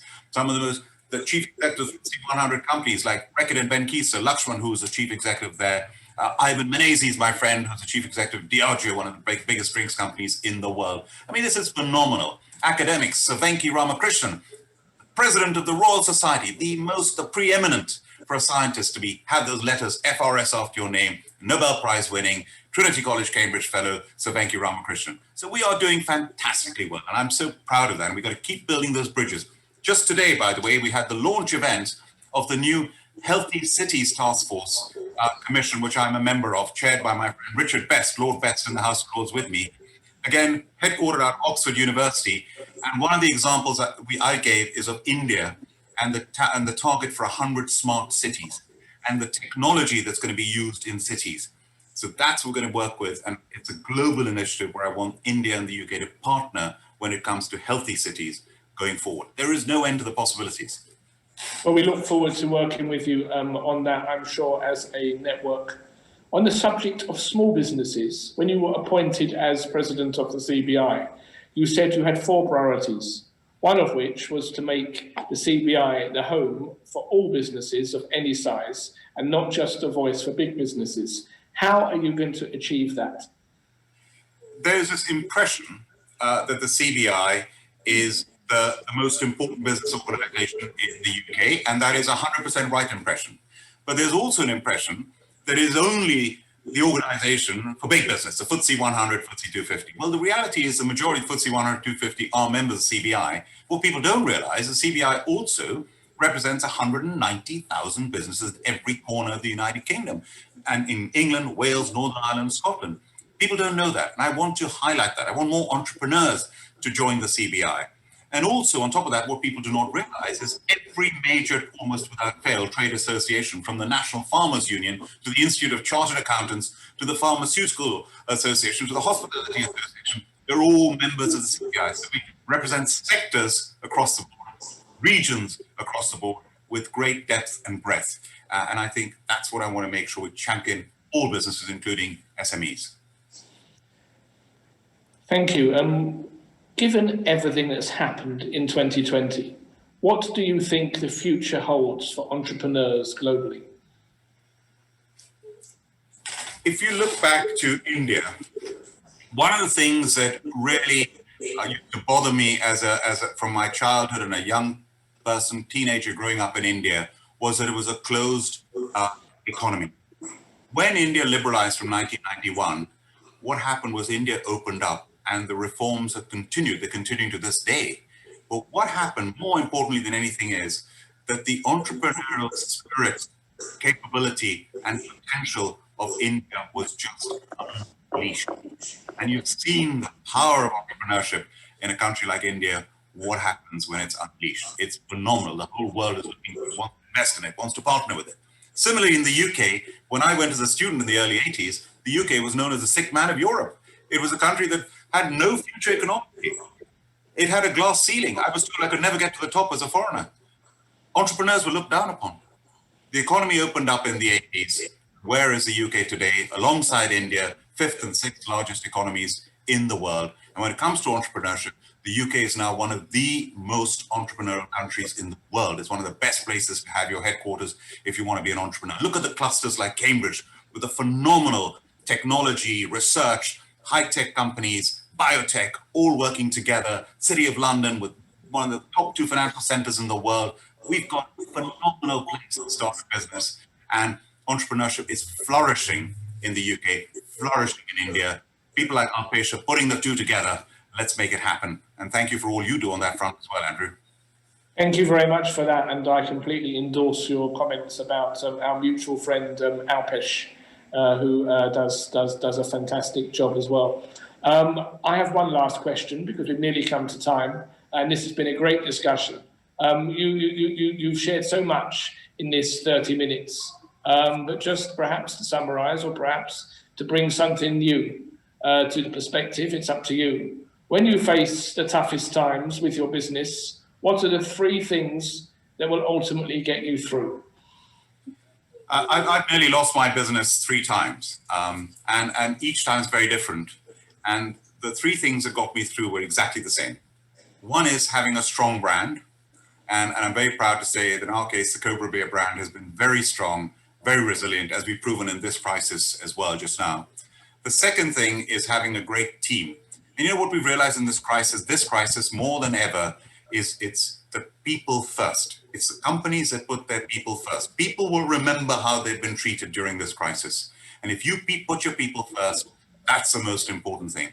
And your people, your team, your family support gets you through a crisis. And the third thing is it's better to fail doing the right thing than to succeed doing the wrong thing, and to practice integrity.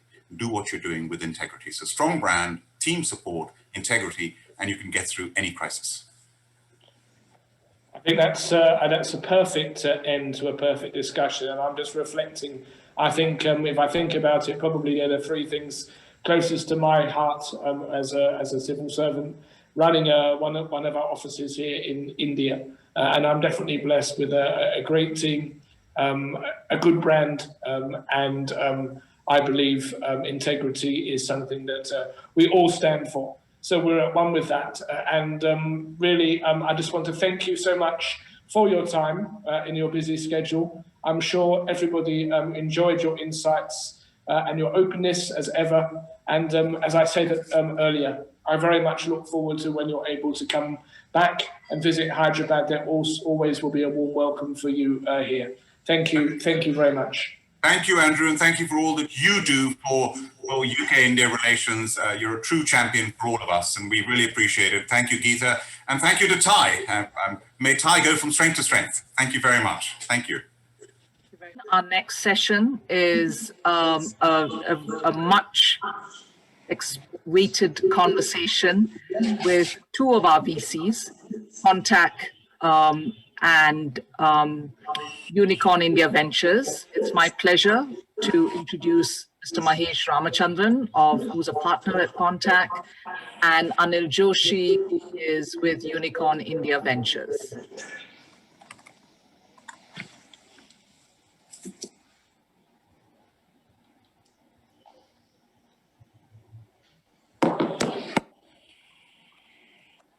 Contact is a cross-border innovation fund investing in early-stage technology businesses across UK, India, USA, and Canada.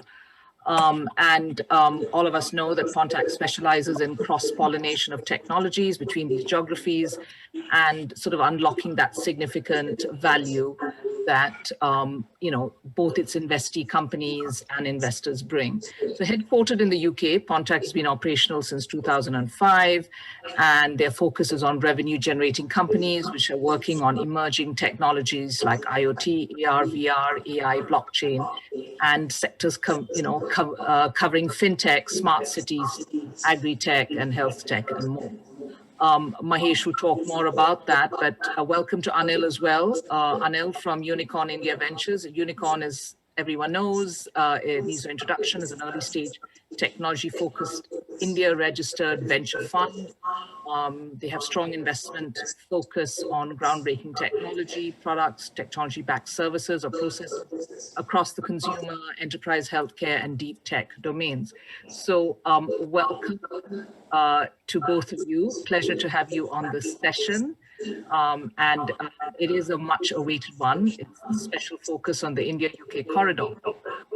So could I sort of kick off with you, Mahesh, with what is the sort of heart or core of your investment philosophy when you're looking at companies cross-border? Thank you very much, Geeta, for that lovely introduction. And it's great to be in Thai Global Summit and discussing about this particular area. As a governing council member of Thai Chennai, member of FinTech Special Interest Group in Thai, it is my pleasure and privilege to represent Contact, a venture capital company based out of UK and India. As you rightly said, Geeta, Contact focuses on investing in technology startups in the areas of fintech, emerging technologies like IoT, AI, ML and health tech as well. And we actually look at companies which are actually in the cusp of growth. We invest in pre-Series A and Series A companies. And this is where we actually believe that we can add maximum value. We are venture partners and entrepreneurs who have become investors. And particular, we look at opportunities of bringing innovative companies from India to UK and from UK to India. There has been specific examples of us bringing an innovative payments company and IoT company from India and vice versa as well. So technology-led innovative startups that are looking to have a global base and are looking at UK as that particular base is of great interest to us. Pleasure to have you here. What would be your take on the sort of the core of the philosophy as companies that you're looking at? This is for me. Sorry, I lost you for a few seconds. No problem at all, Anil. Welcome, and thank you for being here today. Question to you, a little bit of a background about the company and what sort of sits in the core sort of space for you when it comes to the philosophy of looking at companies cross-border. Thanks, Geeta. It's a pleasure being in Thai Global Summit. Always have, attended in person, but, today is a time of virtual world. And, this is probably, is one of our, prime theme of our fund, to look at businesses which help in digitization, right? So before I share, on our investment philosophy, I'll just add one more perspective, to introduction, that we also, are privileged to have, one small fund based out of UK. And objective of this fund is to be a cross-border fund. We went live in 2018-19. So far, we have made 7 investments. Incidentally, me and Mahesh have one company in common, right? So we both focus on cross-border objectives. So of course, UK is a very small, fund with an objective to explore cross-border opportunity, where businesses not only get invested but can also leverage doing business in India, where we can help with our relationship. So that's UK part. But from fund perspective, Unicorn India Venture is in a tech focused fund. We typically invest in early stage pre-series A opportunity. Our check size are anywhere around $500,000 to 2 mil, as a first check. And we intend making 20 investments from our new fund. So far, we have done 6 investments. And the fund is $60 million fund. We are, in mid of our fund, but we have also started investing. Fund is largely focusing on businesses which are either governed by technology, or technology is the core theme of doing business, or way of expanding the new horizon for business. So it's very much tech focused. We invest in platforms, we invest in help company going digital. So like example, we invested in a company which helps in automating order processing between distributor and retailers, right? Where in like India being a large country, where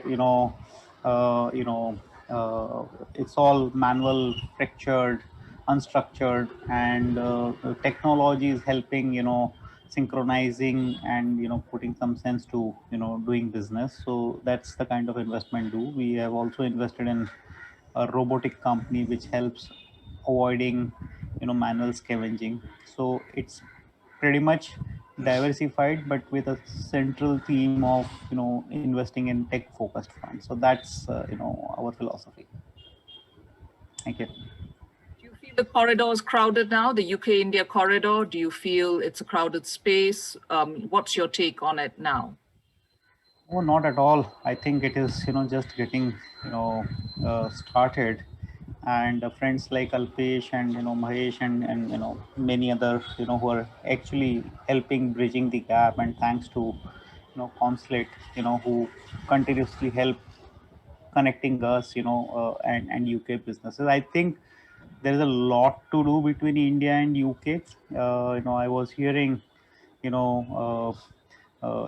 previous session where it was highlighted that there is an opportunity to leverage relationship between, both between India and UK. And this can only happen, if we continuously interact and explore opportunities, right? I personally believe that UK is, very up in technology, whereas India is a very big market to serve, right? So if both can be, matched, I think both countries are to benefit, right? We get access to, high-end technology. Look at the development which has happened in fintech, right? We all talk about neobank. It all started in UK 3-4 years back, right? And companies are already multi-billion dollar, and in India we are just getting started, right? You can imagine, we are just trying to brew, or we're just trying to germinate, whereas industry is at advanced stage. So it's lot to adopt from there. And both countries have lot to benefit, while India itself is a large market, but I think the innovative solutions from India can also help not only UK, but it can also help expanding to European. UK could be a gateway to European market. So in my view, there's a lot to do. Still, whatever has happened has always happened at macro level. But I come from startup world. Similarly, Mahesh, I also believe, would share his thoughts. But from startup perspective, I think India and UK can look up, at a very, strong relationship. To share with you, we started Unicorn India Ventures as an India-focused fund, but then we realized, that there can be strong relationship between UK and India, and then that's how we went ahead and launched fund in in UK, and landed up investing in 7 companies. So, lot to do. I'm very optimistic. Thank you. Encouraging for our entrepreneurs in the audience, isn't it, Alpesh? And I think great news for the Global Entrepreneur Program. Mahesh, do you see any sort of focus sectors? Do you see any highlights in the sectors sort of spread? Yes, indeed, Geeta. And we believe that fintech is actually a great area. And one of the innovations that are happening in UK all the time is actually great companies in fintech space. And also India has a very thriving ecosystem. And I also happen to be a pro bono volunteer in the India's Fintech Center of Excellence. And what we find is some of the innovations that are happening in India can be taken to UK and to be able to go in a global way. And if you want to actually have a fintech company that can go global, it's the best place to be in London. And that's, I think, is what most of our portfolios agree upon. And what we also believe is some of the interesting technologies that are actually coming out of UK, we are also actually deploying that for scale in India. I think Anil articulated it very well. I think the innovation in UK and scale in India is a great opportunity. In addition to that, we believe that health tech post-COVID in the new normal world will be a big area of growth. And we believe that there's a lot of collaboration that are likely to take place. There is fantastic opportunities that are happening in the tech space. And there's also a lot of innovation that are happening in remote patient management area. So that's another area of interest. And of course, there is also many other interesting areas in the areas of IoT and the Internet of Things, the AI and the blockchain, etc. So opportunities are plenty, yes. I mean, our entrepreneurs globally, Indian particularly, and the UK are so adept at, funds and accessing funds and pitching to VCs and, but what about you, the VC? Do you see HNIs and angels? Do they see startups as an asset class? Anil, shall I give my view, and then of course you can actually articulate your particular points of view, because I'm sure that we all agree on the same. One interesting thing I want to talk about UK is when it comes to raising funds for us, UK gives a fantastic opportunity in terms of enterprise investment scheme.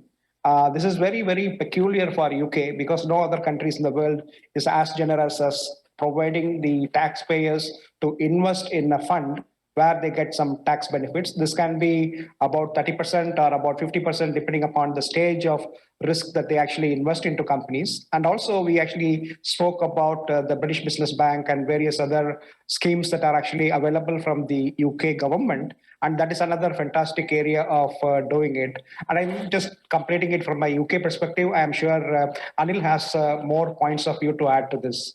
Over to you, Anil. That's really insightful, Mahesh, and I'm really glad you brought that up.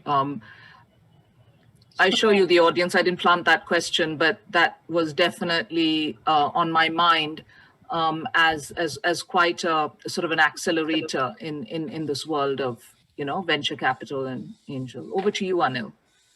So thanks, Geeta. I think you brought up very important point.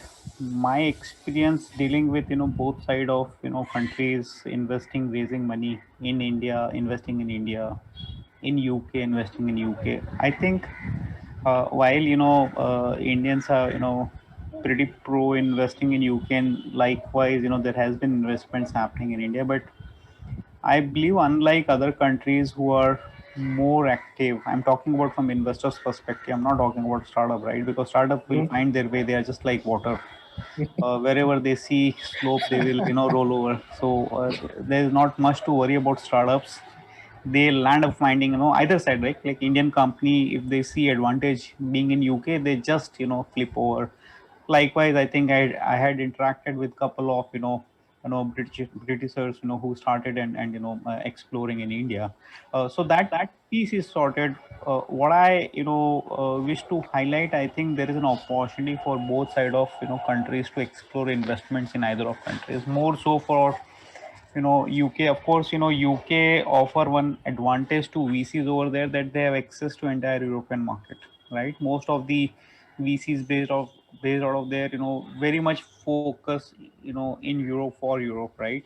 But I think they need to look at that like as rightly also told by Mahesh, and I also highlighted that technology innovation in UK and then access to market in India, I think offers very good opportunity. And that's similarly, if VCs or investors look at, I think they can benefit from both investing in UK and in India, likewise in India and UK. So I think that one piece still need to be made stronger, but with I think continuous effort and interaction and statistics probably will change the dynamics, right? Today we have more investment interest from US, but I think in time to come we would equally see inclination from UK investors and vice versa, Indians looking. Of course there are quite a few investors in UK as well, but those are all at big industries. But when it comes to startup, I think we still need to do a lot of work there from investment and investors perspective. Startup, I think it's sorted.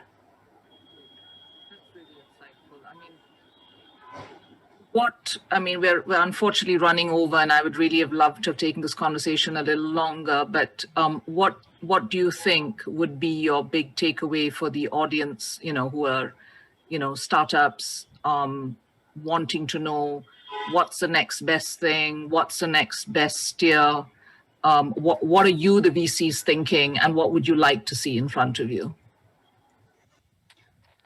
So my view, Geeta, this 9 month actually, have taught us a lot. I'm not saying because, we all have gone through some kind of grinding, but I've seen, businesses morphing, businesses pivoting. And many people who were reluctant to touch technology actually adopted to technology with both hands, opened. And that has opened up a lot of opportunity, right? A person who was in travel industry, we all know today, travel is totally in shambles, right? I think it will take another 6 months. Thanks, yesterday the first vaccination happened, and UK people are enjoying V-Day, which they call vaccination day. I think probably this may bring some sanctity to travel business in 6 months time, but still we are a long way to go, right? So a gentleman who was in travel business pivoted to another business, right? He got into technology and he started trading in those kind of activities. So my two bits to everyone, that this pandemic or this new state of slowdown or hassles in business have broaden a lot of opportunities, and especially on digitizing way of doing businesses, right? I wouldn't have imagined we doing this session in first 3 months of pandemic, And we being very regular in this circuit, it does impact us, right? Because we miss meeting out good people, shaking hands with friends like Alpesh, or even catching up with Mahesh. This digitization have brought in a lot of opportunity. My one piece of advice to everyone, that keep your eyes open and try to explore how you can make best use of digital technology in leveraging your business, not in your country but taking it across boundaries. Thank you very much. Best of luck. Thank you, Anil. And I think that so well, anything India sort of, or the globe has advanced that digital age, probably by a decade in 10 months, isn't it? And I think that ship's sailed now, whether we all can work from home effectively or not. I think we're all already proven that we can work from home, and really useful and insightful steers there from Anil Joshi on pivoting and entrepreneurs needing to be agile, and as Karan Bilmoria said, be gutsy. Mm-hmm.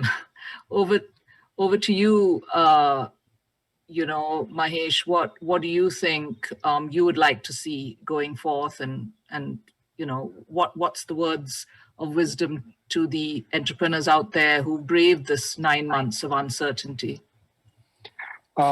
Important point. I'll just be brief. For the entrepreneurs, funds are available for the right sector, right business model and team. So some of the sectors that are in demand are health tech, edutech, remote working, and fintech. So focus on those kind of areas or pivot your business towards those business model, and you would find the funding that you need. Thank you very much, Anil. And Mahesh, I'm sorry that session was short, but I think you did an excellent job of bringing it all together. Most importantly, for the entrepreneurs out there, you have it. Be agile, be gutsy. These are the sectors highlighted by Mahesh and Anil. Very close contacts of the DIT and the team here in Hyderabad and Bangalore and across India and all our embassies. So, if you do want to get in touch, just let us know. On behalf of the British High Commission Network, I'd like to thank all our speakers, our guests.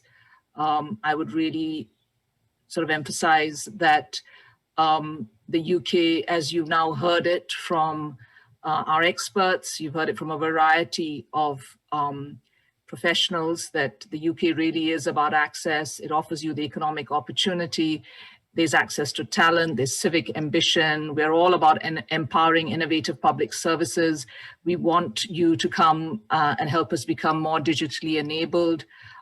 We want businesses to be more digitally enabled as business, and therefore digitally influencing globally.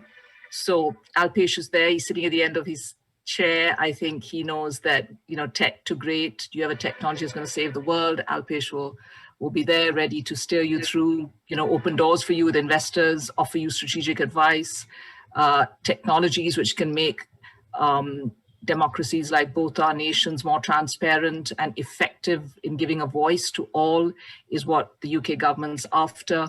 We've heard it from our VCs, medical tech, healthcare, fintech. Of course, the environment is equally important, so anything in the protection tech there. All sectors that the UK warmly welcomes. And do remember that DIT is here to support you. As I said when we began, we sit sort of, in the nerve center of a number of gears and steers you should be using, you should be leveraging. And regardless of sector, size, tenure, or experience, DIT supports companies who are globally minded to set up in the UK. So on that note, and a very big thank you to Ty, a special mention to my colleagues Varun, Mali, and Siddharth Vishwanathan based in Hyderabad. They are going to be, and they have been, spearheading our presence at this event. They're going to be at the stand. They're going to be at this event for the next 2 days. Andrew Fleming, my Deputy High Commissioner for Andhra Pradesh and Telangana. Thank you very much for your time this afternoon, Andrew. And as always, being an incredible support to DIT. And needless to say, Alpesh, always there, supporting India. Thank you. And to our audience, you have all our contacts. We look forward to being in touch. Thank you very much to everyone, and have a good evening. Good evening.